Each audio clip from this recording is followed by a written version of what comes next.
you're just there to watch and enjoy, but you're not gonna, some guys get involved and join in. Some, like me, like to sit and watch. You may join in occasionally or whatnot, but the ultimate experience is to watch her enjoy herself.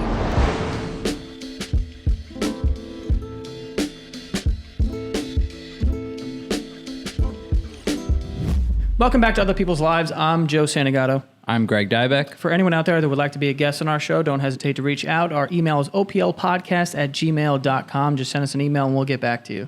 Today, we're speaking to a man who reached out. The subject of his email is, I'm addicted to watching my spouse with other men. So we're going to learn all about this, and we've got the guest on the line. Thank you so much for being on today. Thank you for having me. Of course. Can you remember the first time you began to realize that you had this interest of seeing the person that you're with be with other men? Yeah, it started back when I was with my ex-wife about 14 years ago. And we were married for 8.5 years. And, our relationship started off normal as any other relationship, but about probably 5 months into it, this is, before we got married, is when I found out that she had a huge promiscuous background. And so some stuff kind of bothered me, but as time went on, I got over it. I was like, it was before us, whatever. So that, I think that kind of lit the flame a little bit. So as the relationship went on, after we started to have sex and everything, going out, and we're established that we're together, the idea came up through I guess we started off as a joke, just, joking around with the whole swingers lifestyle thing. And so it went from there. It started from there because we tried it out. We tried the whole swingers thing a couple of times, and it was like, all right, cool. Something tried. It was fun, and we just left it alone. Then as time went on, I want to say about the following year, so 8 months later, it came back up again, and we decided to take it a little step further, where I would pick guys or whatnot, but nothing would really happen. It would just be a whole archive of emails and stuff. We used to use the Craigslist personals to find people or whatnot, because that was the only thing that we had. And I ended up befriending one of the guys, that had responded to me. Now we never chose him for anything, but he was telling me about different groups and stuff, and that he was in, and he was like, that you might have a better shot at finding somebody in there who's already into the lifestyle, and you might have more success there. So it just went from there. So when you're swinging and you tried that's both of you sleeping with other couples and kind of switching partners? Yeah. Okay. Can you kind of describe that first time? Because you said that subject line is addicted. So that first time that you're actually seeing someone with your wife, what's going through your head? And how did you think you were going to feel too? Like, were you kind of like, I'm definitely into this before it even happened? Or you're like, all right, we'll see how this goes? Well, what made me Teflon to it was the fact that I got cheated on right before this relationship. And I thought it was the most devastating thing in the world. I was young. I was probably 21 years old, got cheated on, found out about it and stuff. And, I was an emotional wreck. So after that, after I got over it and, I met my ex-wife and everything, I'm a very emotionally strong person, even when I'm with the person that I care about. So, fast forward to, get to the actual day of this, this happening, I'm a little nervous, but just a little anxious to see, what the outcome is going to be and whatnot, how the vibe and everything is. So after we had already did the swinger stuff, that kind of gave me an introduction to it, because that was kind of the same thing, but a little different, because it was a kind of a four-way thing. Now this is just a one-on-one. So it started off with them just hooking up, but me not watching, at first. Yeah, that's how we started it off. Is this for swinging, or this is the first time she was just with someone alone? This is the first time. I'm sorry. This is the first time she's with somebody alone. It started off with, okay, they're in that room and I'm in the living room or whatnot. We had a small 2-bedroom apartment, so you can hear everything or whatnot. So it started off with just that. Then it graduated to, okay, well, how would you feel about me watching? She's like, I don't care. If you want to watch, that's fine. So when we started that, I noticed how turned on I was by watching her get turned on. And see, a lot of people get it misconstrued. A lot of guys will say, well, I don't know how you can do that. I can't handle that. That's crazy. Well, you're more so looking at your woman and her facial expressions and how she responds to somebody. And so, of course, anybody from the outside looking in is not going to understand because the mindsets are different. Everybody's kink is different when it comes to your partners and what turns you on, what doesn't turn you on. So this was a thing that I found long ago that I get off on the reactions more, and just watching her. I mean, it's one thing when we make a home video or something and go back and watch it and enjoy it or whatnot, but when you're watching her with someone else, it raises the suspense. It started with me with porn. I mean, I'm like any other guy, stash of porn and stuff when we were younger, and all that. But as you're watching porn as an adult, you can watch it whenever you want because you're grown now, so you don't have to sneak and watch it. The regular stuff gets boring. So I started watching a lot of infidelity porn, cheating porn. Those turn me on more than the regular stuff because it's got a small little storyline subject to it.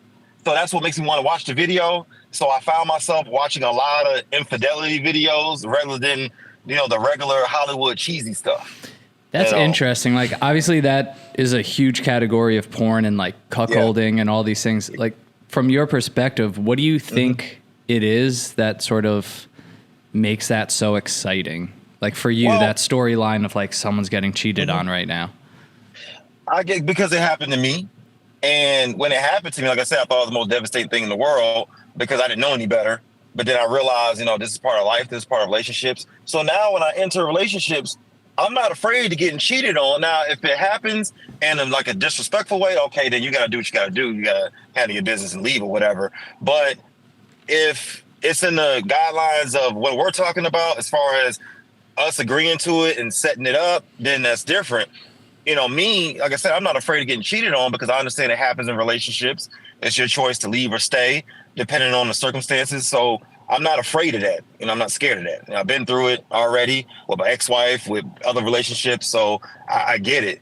But going to the, I know you mentioned the whole cuckolding thing. Well, there's a huge difference. Cuckolding is more so of a humiliation thing. I think you had a guest on your show describe this before. That's the whole, your wife having sex with another guy while humiliating you, degrading you and all that stuff. That's what that is. Stag is a little different. Stag and bull is a little different because you as the man are conducting this whole thing. Now, there is something that she didn't mention that I think in that video that I have to mention. When you're doing this, you have to let your woman pick the guy, because if the male picks the guy, the woman may not be into him and she's only doing it to appease her man, and it's not going to come out right. You're going to have disaster. So men try to do it to maintain control, so that way he doesn't have to worry about this guy contacting his wife behind his back and all this stuff. So he's like, I'm going to pick it, so that way if you want to get with her, you got to go through me. It's like a security thing. But you have to be at a level of confidence if you're going to do this. Now if you're not into it, you're not into it. I get it. But if you're going to do this, you have to have a level of confidence, and there's got to be understanding, and there's got to be a lot of honesty, with this, because she has to pick the guy that she's compatible with in order to get the result that you want. So you still kind of maintain this dominant, like, presence, I guess, in the situation because you're like, I'm conducting it, I'm allowing it to happen. Well, yeah, what you're doing is you're just there to watch and enjoy, but you're not going to, some guys get involved and join in. Some, like me, like to sit and watch. You may join in occasionally or whatnot, but the ultimate experience is to watch her enjoy herself. And you get off to it because it turns you on. The way she, makes love to you, same thing she doing to somebody else, but it's a little different because she's able to be herself, in that situation and in front of you without being judged or without, causing any problems. So my thing is, if you're going to join, you might as well just make it a threesome. If that's the case, the whole purpose is voyeurism. A lot of us get off to the voyeurism because you're watching and you're fantasizing. Oftentimes in voyeurism, you may find some people who can fantasize certain things, watch it, but could never do it. And that was me for a long time until I decided that, okay, voyeurism isn't enough. I actually want to see it live. I want to see it right in front of me. How do you find that level of comfort and confidence and just to like, I get there's a kink involved. So, if we don't have that kink, it's going to be hard for us to understand, but still like the level of communication with your partner. And like you said, just that confidence, that comfort to be able to take this step and really watch your wife with another man and enjoy it? Like, did you have to do work to get to that point? Well, it's a little hard to explain, but I'm gonna try to break it down the best I can, because first off, it starts with yourself first. Don't put yourself into something you can't handle. And that's not just with this, but anything. If you know you can't handle something, or there's going to be a doubt or any ounce of fear, then don't even do it. I've talked so many of people that I've known, friends and coworkers, a long time ago when I was with my wife and my ex-wife, and we were into the swingers lifestyle, they would ask us questions on how do y'all don't get jealous, or what do you do? We're thinking about doing it. And I always tell them, I talk them out of it. I talk a lot of my friends out of it. Don't do it, because you're not ready for what you're going to see. It's going to change your perspective on relationships. It could change your perspective on how you view your partner and other people, because it's not for everybody. And I don't condone this for everybody, because it's something that a lot of people are not going to understand. So for me, it starts with self. I'm confident enough in myself to know that, okay, we're together. We agreed to do this. We're going to do it. And this is going to be it. It's not going to be after the whole sex thing. Now y'all going on dates and we're texting every day and keeping a relationship going. It's just, okay, happened this time. All right, it's what we like to do in our personal sex life occasionally, not all the time thing, because I can still have sex with my spouse right now and be good, and do all the role play and regular stuff within the relationship. But this just takes it a step further, because with me, being into porn and sex the way I am, not to the point where I'm putting myself at jeopardy or I'm not being careful out here how I move. I'm very careful, but it's like with men, we're sexual beings at nature. It's just some of us have different levels of it. You also talked about, as long as there's no cheating outside of these like guidelines and these rules. So like, what rules do you have with your partner now? Well, with my partner now, this was something that I gotta take it back a little minute to answer your question. This is something that we entertained the idea of October of last year, but never did anything with it. Never did it, talked about it, and left it alone. It's still to this day never happened, but it came up again recently.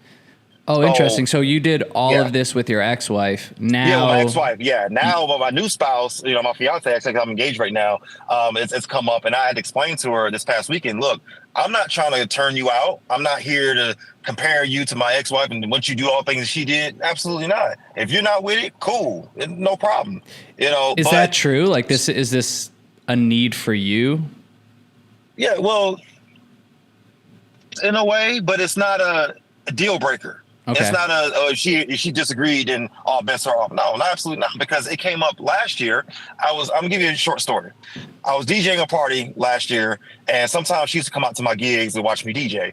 And so we were doing a Halloween, party this night, and we're having fun. I'm DJing, everybody's vibing and everything. And so I tell her, I was like, hey, go over there and give my boy Hugo a lap dance. She's like, what? I was like, yeah, go get him a lap dance. Just go dance with him. She's like, all right. So she went and danced with him, and it triggered that arousal of, damn, she looked good from a distance, watching her. And, I'm not tripping because, just dancing. It's all in good fun. So, after that, I remember later on that night when we had sex, it came up.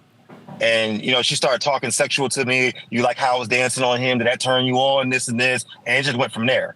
The very next day we talked about it, and she said, yeah, I was just dancing. I could never do anything any further because it's not me. And I said, cool, it's no problem. It's all good. It was a turn on and everything. We had fun with it. So we moved on from it.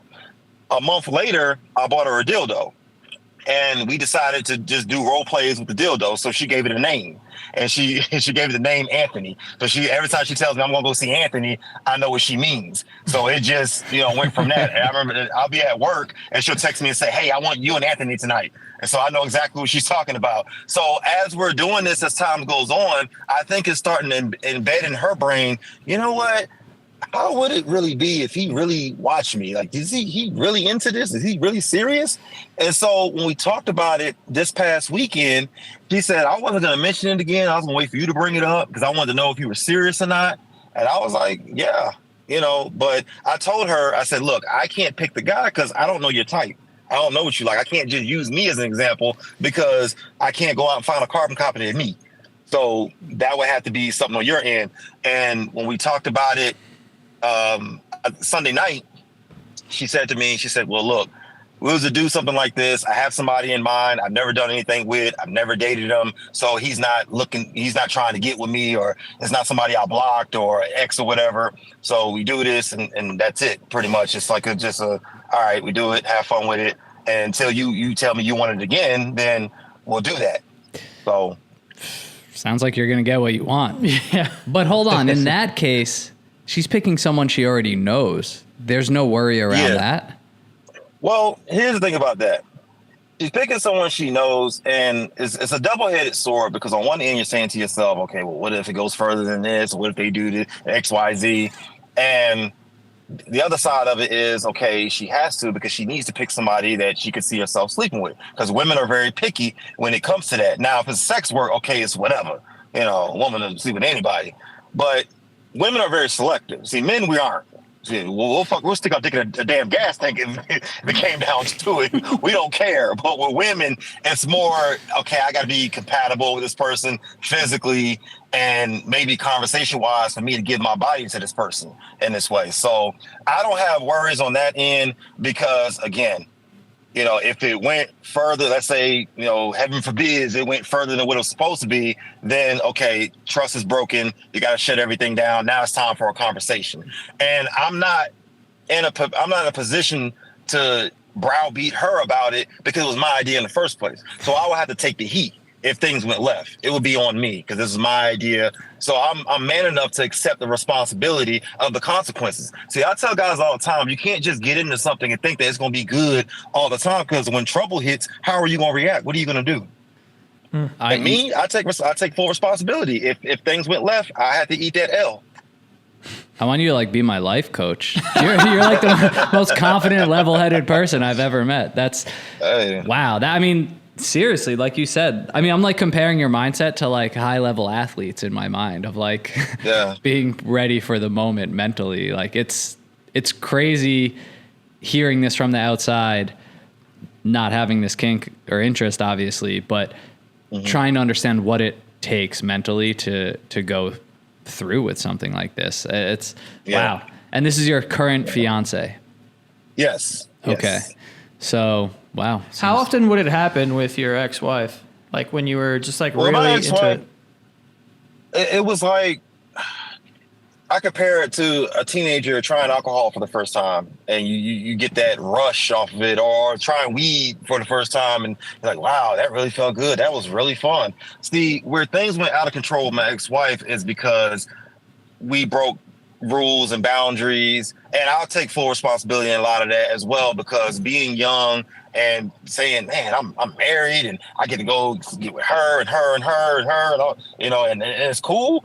Damn, I'm living the life. A lot of my friends were jealous. They're like, damn, man, I don't see how you do it, So because you were allowed to be with other women in that relationship? Yeah, because when I was my ex-wife, it wasn't just her with other guys. It would occasionally be us together with other couples or me with other women. And that's when it went out of control. It went because there's too much going on. There's too many hands in the relationship, too many different personalities, too much jealousy. And so that's where it went left field. Fast forward to now, my demeanor on this is, okay, if we do this, I don't need to, for myself, we changed the demographics of it. And I forgot to mention that. So we decided to have her go meet up with this guy, do this, record it, and I just watch it.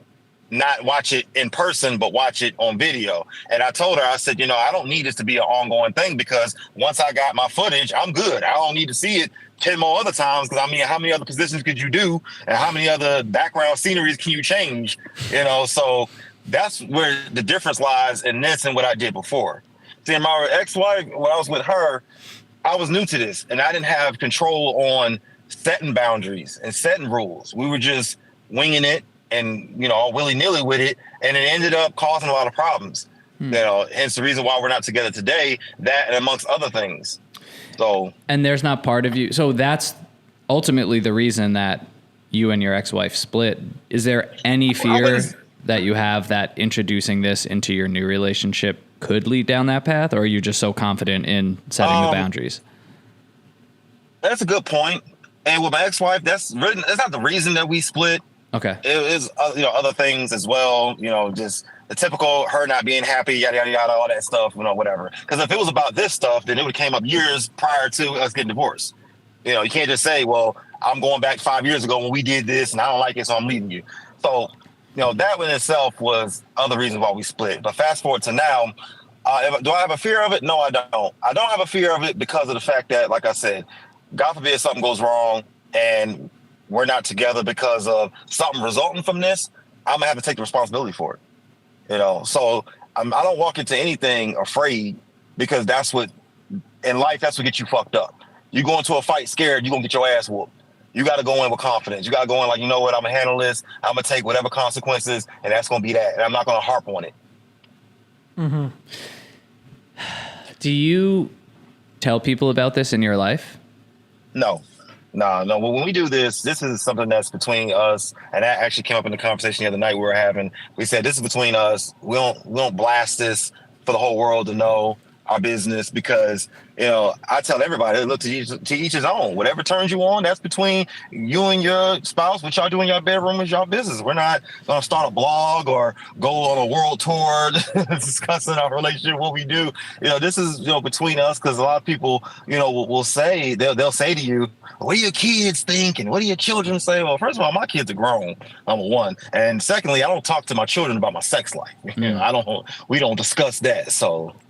Yeah, I asked that question because if the answer was yes, I was going to ask if you received any judgment from people in your life. But I'm still curious if, I mean, look, this episode's going to go out and a bunch of strangers are going to hear, and people probably will have judgment on the situation. Oh, yeah, absolutely. How would you react to something like that? People who just kind of just immediately see a topic like this and will say, no, that's wrong. That's not how a marriage should be. Or like there's, it's too risky. Well, I would say to them, I'm going to use the name Charles, for example. Let's say Charles in the comments is going crazy and what's wrong with him? That's not how marriage is supposed to be. Okay, well, Charles, can I come in your house and tell you how to decorate? Can I come in your house and tell you how to pay your bills? Can I come in your house and tell you what car you should buy, what clothes you should wear? What I eat don't make you shit, and vice versa. So what I do in the confines of my relationship is my business. See, the problem with people today is we try to force what we believe on somebody else.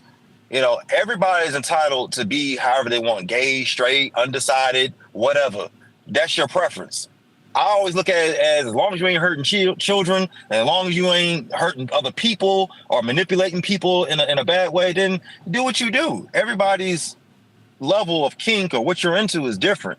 And I respect the people who are into other things, within the respectful confines of sex we're talking about. I'm not talking about all the legal stuff, but whatever you get off to, or whatever it takes for you to have your orgasm and in a respectful way with who you're with, that's your business. I may not agree or partake, but I'm not gonna tell you what you shouldn't do. You're a grown man and woman. You make your own decisions. I don't tell you who stick your dick in. Or for example, when I was single, I was having a conversation with a friend of mine. We were at a cigar bar, and he was like, "Man, I can't believe this girl, won't answer my phone calls and this and this." I said, "Dog, she can give a guy pussy out of both sides of her panties if she wanted to. It's not your pussy; it's just your turn. So stop acting like you own her. You don't own her. Okay, it's her body. Whether she with you or with somebody else, she can give it to whoever she wants. Just like you can give your dick to whoever you want. But going back to your question, I don't." You care about the judgment, the comments, because everybody's a relationship guru. Everybody got all the answers. Everybody got it all figured out, So that's how I look at it. I mean, it's so true. And also, we've talked to people who have like certain kinks and stuff on the show, and it's always like interesting. Not interesting. The word is like sort of admirable in a way to like have something that that there are, a lot of people on the internet, especially, that will like cast this judgment on you. But you're still just like, yeah, no, I'm going to do it anyway. Like I'm sure there's a ton of people out there that have certain kinks or certain things that they're into, but they're either too afraid or too ashamed to bring it up in their relationship. So when you hear people, that are into something that is not something you come across every day, and they're just very open about it, and they're able to bring it into their relationships and make it fit and work. And they're just like, yeah, I mean, people might think it weird. They may think it's weird, but it works for us. Like, I think that's that's cool. Like that level of communication and honesty with your partner, like can only result in like, I think a better connection. Yeah.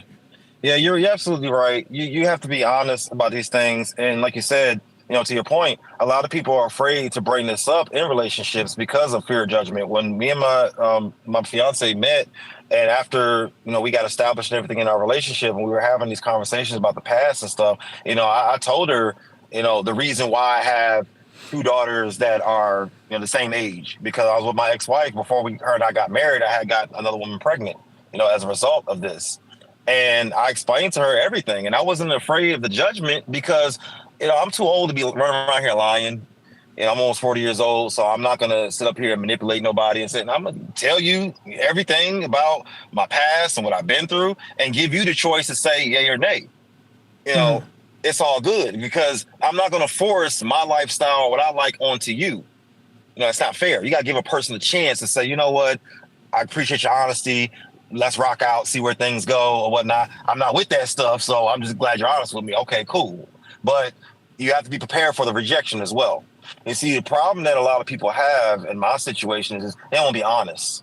You got to be honest. You have to be transparent, and you can't hold anything back because you rather them hear it from you than to find out about it through somebody else. Oh man, you don't know what him and his wife used to do? Let me show you this, or let me tell you about this.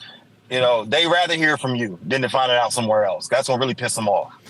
Yeah, man, that's cool. And I think that's why this is so cool to hear. And like to Joe's point, because you're also just being honest with yourself and not even just talking about sex, but people just live their life often based on their assumed perception of others or wanting to do what will make others happy or what, like from how we dress to how we post on social media, like you name it. So it is always refreshing to hear, what Joe said, like, this is something you're into, there would be a lot of judgment out there. It's taboo, but like, you don't care. You're not suppressing this want that you have. You're being completely honest with yourself and you're figuring out how to implement that into your life. And I think that is a rare thing across anything from sex to anything else. So yeah, there's just something really refreshing about just how secure you are in all of this. Yeah. You got to be honest. You got to be honest with yourself first. If you lie to yourself, you're going to lie to everybody else. Yeah. Now, before we wrap up, I do have one question because you did say, which I think is cool, that you have talked a lot of people out of this because you feel like they might not be ready. If there is someone listening who feels like they truly are ready, do you have any advice on how to introduce this into their relationship? What like a good first step would be? The first step is going to be for you and your spouse to come together, and y'all going to each have to journal a lot of these thoughts and a lot of these things together and on your own time before you just jump into it. Don't just jump into something and head first without talking about it. Maybe even if you're married, go to counseling, go to therapy. Try to get an outside opinion about this because they're going to ask you some questions. They're going to ask you personal questions about yourself first before you even walk into this. Because this is not like going to go buy a car or going to go buy a house or something. No, this is something that once you cross that threshold, that's it. There's no coming back. You can't unsleep with that person. It happened. So it's the aftermath that scares me for other people. You may get so caught up in the moment. Oh, let's do it. We had fun. It's great. Now the lights are on and sobered up. And now you realize, oh man, what did I do? Did she really just suck that guy off in front of me? What happened? So what I always say is get with your spouse, write this stuff down, talk about it. Don't rush into it so fast. Take plenty of time to communicate and be honest about everything. If something bothers you, put it out there, and deal with it. But if like I said, in the beginning, if there's any ounce of fear or doubt or misunderstanding, don't do it. Just don't do it. You save yourself a lot of headache, a lot of stress, and a lot of trauma that will come in the near future. Yeah, no, that's great advice. And, we appreciate you coming on and being so honest about all this. I know that absolutely. I thank you guys for having me. I'm a big fan of the show and, look forward to hearing more stories and getting caught up. I just started, subscribing to you guys. I got to get on the Patreon, got to step my game up, get on the Patreon, support you guys, so blessings. And thank you guys for having me.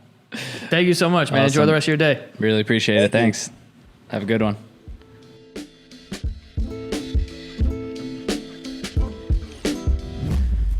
Man, if it works, you know, like do your thing. I mean, it just sounds like this is a guy who's like, you know, kind of going about his kink and his interests, like, I mean, like he's saying, in a very confident way, like being at like, and also the self-awareness to be like, I know this isn't for everyone, so and I know that it's something that I'm into, so off the jump, I'm going to tell people like, this is what my life is up until this point, and also this is something that I'm into. How do you feel about it? Because if I don't want to, you know, drag you into it, or like he said, I thought that was like, I didn't even think of that, but starting this in a relationship, and if there's a problem with it, you brought it into the relationship. So like, if there is an issue, like you're kind of putting someone who's never been in a situation like that through it. So like, you have no idea how someone's going to react. You're sure of it because you used to do it with your ex-wife. Yeah, but like yeah. a new person, if something goes wrong, of course that's on you. And if they're doing it for you ultimately, right, you gotta take accountability. Or they're even open to the idea because you're like, this would be cool for me. Let's try it out. You know, that's, I mean, the way that he's talking, he's very sure of himself, and, you know, it's something that he's into. Like, I mean, it's not hurt nobody. It doesn't sound like. Also, like, every answer he gave about his wife fucking another guy was also just like a great, like, life gem, you know, like that you could approach other situations, not just having your wife sleep with someone.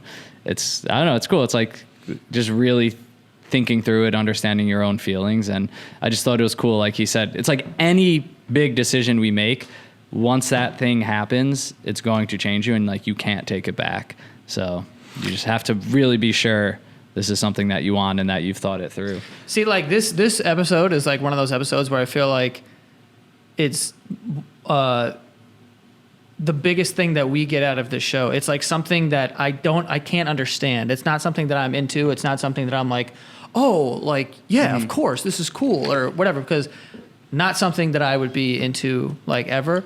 But it's cool to hear someone talk about it and go, okay, now I get why some people are into it. You know what I mean? Like when they have the mentality he does, it's like, okay, cool. So now when that comes up in a different conversation in my life, like with my friends talking about it, I'm able to be like, I'm not into it, but here's why people would be. And you can, now I have the information, and you have a little bit more understanding. It makes you more like sympathetic to people's situations, and like just understanding. And like people are into different shit.